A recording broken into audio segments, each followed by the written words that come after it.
Badan SAR Nasional atau Basarnas belum menggunakan alat berat untuk mengevakuasi korban yang tertimpa bangunan musola Pondok Pesantren Al-Qazini, Desa Buduran, Sidoarjo, Jawa Timur. Saat ini proses evakuasi terus dilakukan untuk menyelamatkan korban yang masih tertimpa di bawah reruntuhan bangunan. Hingga hari ketiga evakuasi, Rabu 1 Oktober, sebanyak 11 korban telah berhasil dievakuasi, 3 diantaranya meninggal dunia dan masih ada korban lain dalam kondisi kritis. Untuk mengetahui informasi selengkapnya terkait update terbaru hingga alasan Basarnas belum mengerahkan alat berat untuk proses evakuasi korban pada pesantren Al-Qazini ini akan dilaporkan langsung oleh jurnalis Tribun Jatim rekan Taufik. Halo, selamat sore rekan Taufik. Ya, selamat sore, Anggra. Kami laporkan dari lokasi kejadian di sekitaran Pondok Pesantren Al-Khazini di Buduran, Sidoarjo. Barusan kami dapat konfirmasi ada dua korban yang berhasil dievakuasi oleh tim SAR gabungan. Ini juga kami konfirmasikan ke Kepala Basarnas tadi. Kepala Basarnas menyatakan memang benar ada dua yang berhasil dievakuasi hari ini. Dari dua korban itu, satu dievakuasi sudah dalam keadaan meninggal dunia dan satunya masih dalam kondisi hidup. Informasi yang kami terima, yang hidup ini adalah korban atas nama Haikal, yaitu santri yang videonya sempat viral di berbagai media sosial sejak beberapa waktu lalu, yang sempat berkomunikasi dengan petugas SAR begitu dan sempat menceritakan kondisinya selama berada di bawah reruntuhan. Sampai sekarang evakuasi terus dilakukan oleh tim SAR gabungan. Evakuasi ini dijalankan 24 jam penuh oleh sekitar 360-an petugas SAR. Mereka bergantian setiap 3 jam. Kami laporkan juga, Anggra, sejauh ini sejumlah alat berat sudah berada di sekitar lokasi, di standby-kan begitu, namun belum digunakan.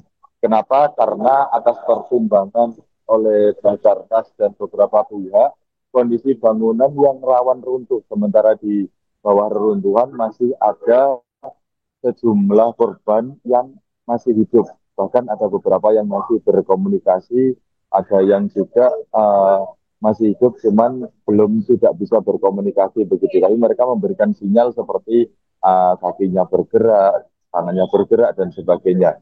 Petugas selain berusaha mencari mengevakuasi mereka juga terus memberikan oksigen, memberikan makanan, memberikan minuman, supaya mereka masih bisa bertahan sambil menunggu bisa dievakuasi.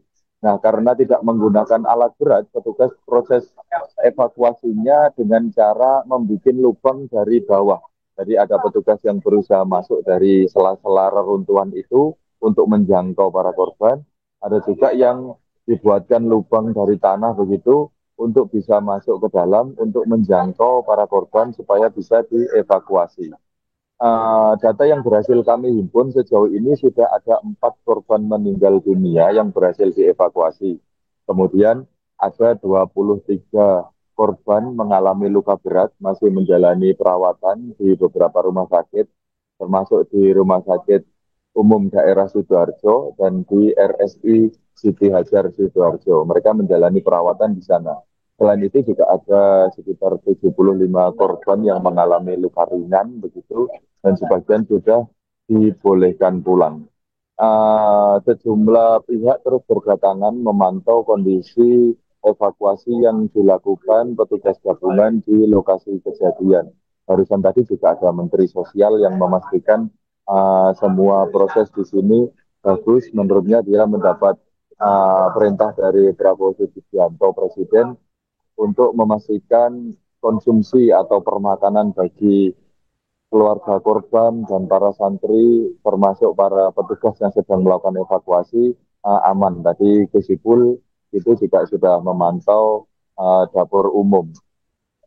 Sementara di sekitaran lokasi memang ada ratusan wali santri yang masih bertahan di sini. Mereka harap-harap cemas menunggu santri atau anak-anaknya agar bisa segera dievakuasi. Mereka juga ada yang istirahat di sekitar rumah-rumah warga, ada juga yang di kampus milik Yayasan Al-Khozini di Buduran, Sidoarjo. Demikian Anggra, kami laporkan dari Sidoarjo, Jawa Timur.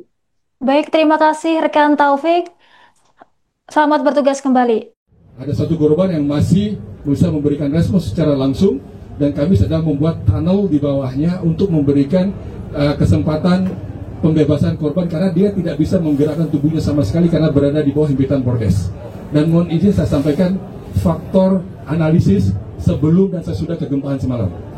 Sebelum kegempaan, posisi bordes kurang lebih sekitar 15 cm dari surface atau dari lantai. Dengan posisi korban masih bisa menggerakkan kepala.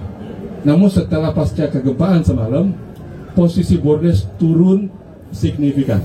Kurang lebih 10 cm. Turun tinggal tersisih. Sekarang kita bayangkan berapa diameter lingkar kepala untuk anak usia rata-rata remaja. Ini kurang lebih sekitar 10 sampai 12.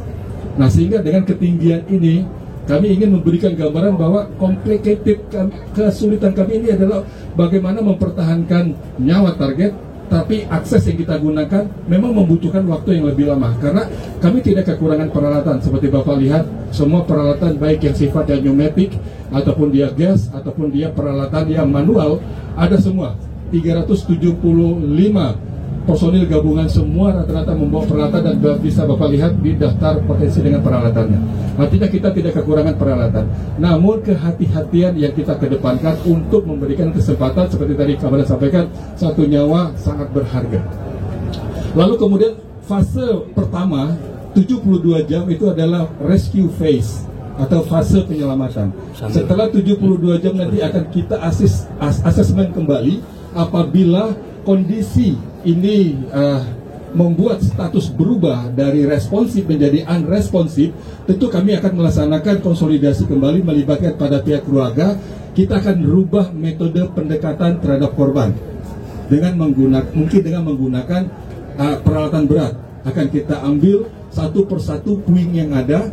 Namun dalam fase ini tentu sudah berubah dari fase rescue menjadi fase recovery.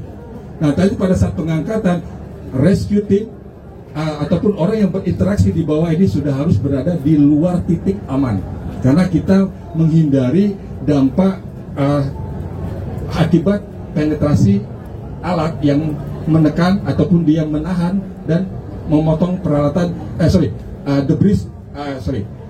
patahan atau potongan ini menjadi potongan yang lebih aman untuk di hold dan diangkat lalu kemudian dipindahkan ke sisi yang lebih aman.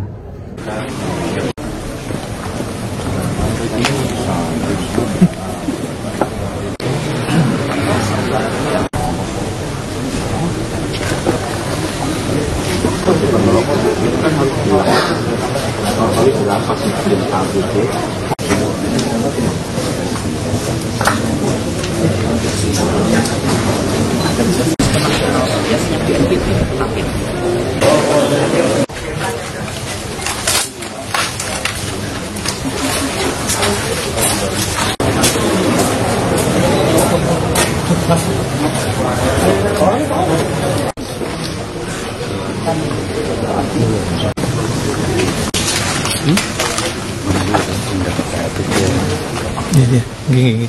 Bentar.